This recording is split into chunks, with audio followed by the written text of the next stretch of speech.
Hi there and welcome to my home studio tour 2018. Accurate beats.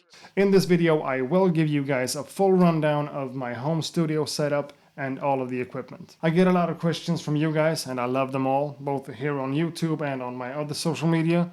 By the way, go find me on Instagram, please. And a lot of those questions has something to do with my home studio setup, the gear that I use, the equipment, or like the setup in general. So let's talk about that. I decided to make this whole topic into two different videos, where this one is the first one, just talking about the gear in general, and then I'll drop another part 2 in a couple of days or so, where I'm gonna go more into the specifics of how everything is connected and hooked up. I get questions about how the turntable connects to machine or how the SP404 works together with something else, and yeah, those questions really need to be answered, and I'll do that in my next video. Cool? But for now, this is just part 1, so let's just start talking about the gear, showing them off and all of that good stuff. Hey, I totally forgot to mention that there are links down in the description to older videos that I've done on most of these things, as well as affiliate links on Amazon to buy stuff. Keep watching. So this is it, my precious home studio. For any new viewers out there, I might want to mention that I'm a sample-based hip-hop beatmaker and an instrumental artist myself. I use a combination of the traditional workflow with samples and old records and that, as well as using a couple of external synthesizers, drum machines or samplers, pretty much whatever I can come by. I also try to incorporate scratching on top of my tracks, and I definitely consider myself an old-school beatmaker with a big love for boom bap. Well, let's get into the actual stuff. Right in front of my sitting position is my main workhorse. This is Machine Mark III from Native Instruments. I kinda wanna get a new separate audio interface, but for now I use the one that's built into this one and it works great. Machine is a hardware-software hybrid, where the hardware is just a controller for the software.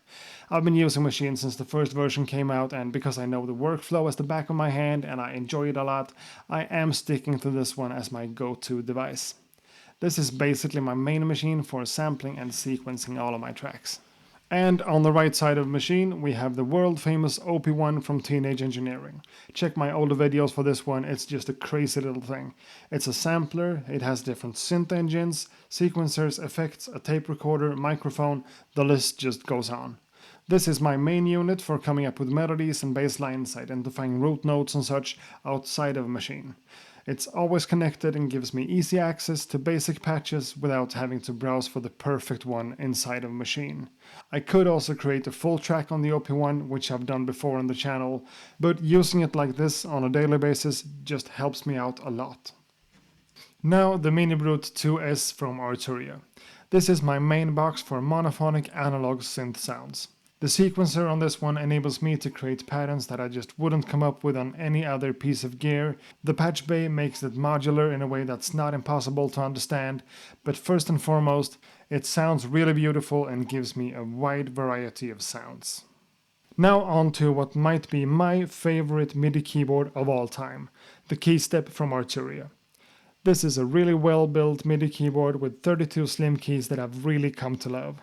Even though I have full-size keybeds with more keys and stuff, I just find the KEYSTEP to be the most versatile and usable one for what I need in my pretty small space. I love the size of it, it sits well between Machine and the computer screen, it's easy to reach whenever I need to record a couple of chords or a melody for a beat. In my book, this is just a really nice set of MIDI keys. Next up is the SP404A, a sampler from Roland. This is basically an updated version of the groundbreaking SP404SX that's really popular among those lo-fi producers. I use it as an effect unit for the setup, or to chop up a sample in a different way than normal to get new ideas. This one will also become my main box for live purposes. I've also changed the knobs on it and I went for the white and black chroma caps from DJ Tech Tools.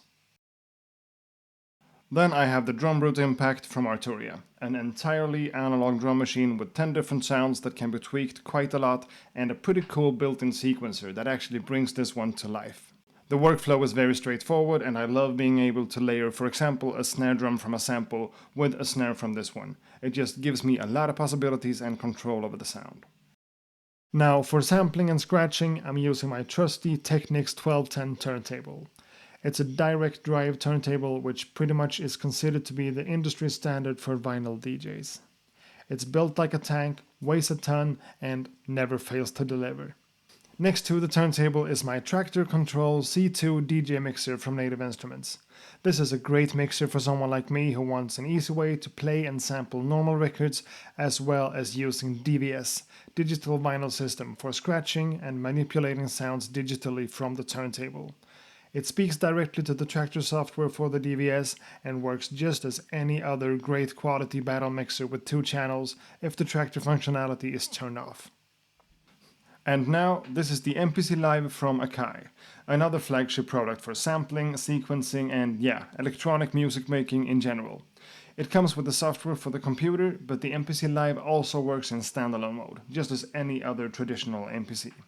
I use this one as an alternative to Maschine. Sometimes I just prefer to work on the MPC, and sometimes I use them together. A lot of the functions are similar between these two, but the sounds they come with and the workflow differs a lot. The touchscreen on the MPC Live also comes in handy for editing samples and applying effects quick and easy. Now to the far right behind where I sit is a keyboard stand with a wooden shelf on top of it. This is where I normally have the DRUMBRUTE and the MICROBRUTE hooked up, but it's also the table where I place pieces of gear for reviewing or video making purposes. At the moment, that is the TR-08 and the TR-09 from Roland, well-made small versions of the super classic 808 and 909 drum machines, as well as the SEABOARD Rise and the LIGHTPAD block from ROLI. These are basically really advanced MIDI controllers for ROLI's own multi-dimensional touch system. And to handle all of these signals, I'm using a small size mixer. This is my Yamaha MG10XU, a mixer with 4 mono channels and 3 stereo. More on the connections in my next video though. Over to the computer I use for all of this. This is my MacBook Pro. It's soon time to get a new one, because this is a late 2013 model with a 2.4 GHz i5 processor and 8 gigs of RAM. I'm using it with an external set of mouse and keyboard, as well as an external monitor. When it comes to my active studio monitors, I'm using a pair of Atom A5Xs. They sound really good, and even though I haven't made any acoustic treatment to my room, these guys deliver a pretty uncolored signal. I use them mostly for checking the mixes I do on my headphones, and they're just the right size and quality for my setup. My headphones of choice are the ATH M50X from Audio-Technica. This is a pair of closed-back headphones that I've really grown into, and I know the sound of them very well, which helps me a lot with mixing. I also just got a hold of a few mics from Rode microphones. These are the Procaster that I'm using right now for this voiceover, the NT1 together with the AI1 interface, and the NT USB. I'll cover these ones more on the channel in the future, but I'm using them both for recording voice, percussion, and other random samples. Now to the devices that aren't connected to the studio at the moment. The original DRUMBRUTE from Arturia. It's an analog drum machine and works pretty much like the DRUMBRUTE Impact. It's just a beast of a drum machine. Here's also the MICROBRUTE, a straightforward 25 key analog synthesizer with a small footprint and some really nice sounding oscillators. This one is perfect for basses and lead sounds. Here's Machine Jam, an alternative controller for Machine that I unfortunately haven't got around to use as much as I hoped. It adds a layer to Machine that's a lot of fun and makes the entire thing feel like something completely different. I hope to find the time to really get into this one soon. And here's the PO33KO from Teenage Engineering. This is an awesome little device that can sample, edit, and sequence stuff. It's different from anything else and just a perfect thing to bring on a train or a flight for some pocket-sized beat making. And over here in the corner are some of the things that I use the least. I use the big keyboard, the KEYLAB 61 Essential sometimes, but I also have my first machine, the MK1 here, together with the Minilab MK1, Minilab MK2, and my retro Yamaha PSS 100. Who knows, they might come in handy someday. You might have noticed that some of my pieces of gear are placed on wooden stands that gives them a little bit of an angle. These are the different stands from CREMACAFFÈ design. They're hand-built, really sturdy and easy to take apart and bring on trips and such. They come in different sizes, suitable for different types of devices, and some of them can be put together to give you even more angles to choose from. I even got a few of them with my logo on them, so that's a nice touch. They look cool and are pretty great from an ergonomic perspective.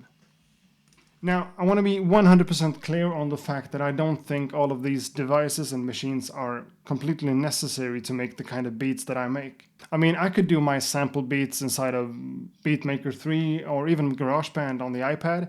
I could use FL Studio, I could use Ableton Live, Reason, maybe just use Machine or just use the MPC or anything like that. But I've become a little bit of a gearhead over the years, and I really enjoy having all of these toys to play around with when I make my music. There's just something special about hardware and the tactile feedback you get from actually turning a knob, hitting a pad, sweeping a filter, instead of doing all of that with a mouse and keyboard. But I do think this setup has a little bit of both. I can't really see any reason for someone like me to go 100% computer free in a studio. I mean, the possibility of being able to store samples on hard drives using a computer screen for your DAW and all of that stuff, I can't really live without it. Speaking of the computer, let's also take a look at the software I use. And since the better part of my workflow is based around the machine controller, of course I'm using the machine software just as much. I do pretty much all my sampling, recording audio, sequencing, as well as arranging my beats inside of Machine. But the few times I want control over like a big chunk of audio, like a big piece of scratching or some vocal samples or something like that, I am using Logic Pro X. That's just my DAW of choice, and that's why I normally tend to recommend people to start off making music and sequencing tracks and stuff inside of GarageBand. Logic Pro X is basically based around the same software as GarageBand is, but consider Logic Pro X being the bigger brother here. I also have Reaper installed on my computer, which is a DAW that's really affordable to get. I pretty much don't use it at all these days because of Logic and Machine and the MPC and everything like that, but it is a great software. And when it comes to software instruments like samplers, synthesizers, and drum machines inside of the computer, I do have a lot of great stuff from Native Instruments installed. Massive, that now comes together with Machine, is a great synthesizer, but I also like some of the stuff available for Traktor or Kontakt. I also have the entire V Collection 6 from Arturia installed on the computer. That's awesome for the times I really want to recreate the sounds of a classic synthesizer like the Jupiter 8, the Minimoog, or the Buchla. The MPC Live also comes with the MPC software for my computer. Normally I tend to run the MPC Live in standalone mode and just not care about the software, but AKAI is constantly pushing out new software updates that adds new functionality and just enhance the workflow of the MPC Live, so that's awesome too. Another one of my absolute favorites when it comes to software synthesizers right now is the Equator software from ROLI. It's basically designed to work with the SEABOARD Rise and the LIGHTPAD block, but even with a normal MIDI keyboard, you can just create magical sounds with that one. And I also want to mention the Launch Lizard EP4 software from Applied Acoustic Systems. This is just a fantastic software instrument for electric pianos like Rode sounds and that kind of stuff. I've had it for years, it's not even like sample based or anything, but there is something about that software that just speaks to me. And when it comes to plug-in effects like compressors, reverbs, equalizers, and that kind of stuff, I gotta say I really don't use a lot of third-party plugins at all. Sure, I use compressors and equalizers and stuff like anyone else, but normally I just use the effects that are built into Machine or into Logic if that's what I'm working on, or the MPC for that matter. I've just never really jumped into the rabbit hole that is software effects. And when it comes to mastering, I really don't use the right software there either. I have Alloy 2 from iZotope installed. That's maybe not really the right plugin for the job, but it's easy to understand, operate, and it sounds amazing, even on the stereo bus. Normally I just do a little bit of compression, a little bit of EQing, and some limiting. For me, that's just good enough when it comes to mastering, and everything from iZotope just sounds fantastic. I think I might have forgotten something important here, but that's kind of it for the software. Well, I guess a video like this probably opens up for more questions than it answers, but I'm planning to make a short Q&A video for this channel as well, so be sure to write your comments in the comment section below. Some of them will be answered in text, and some of them will probably be answered in a Q&A soon enough. Now, I really hope someone got something out of watching this video, and make sure to subscribe to the channel, stick around for even more content like this, more beat making, more tips and tricks, and more gear reviews and everything like that. So that's it for this video. Thanks again for watching. See you guys in the next video. Ha det gött. Accurate beats.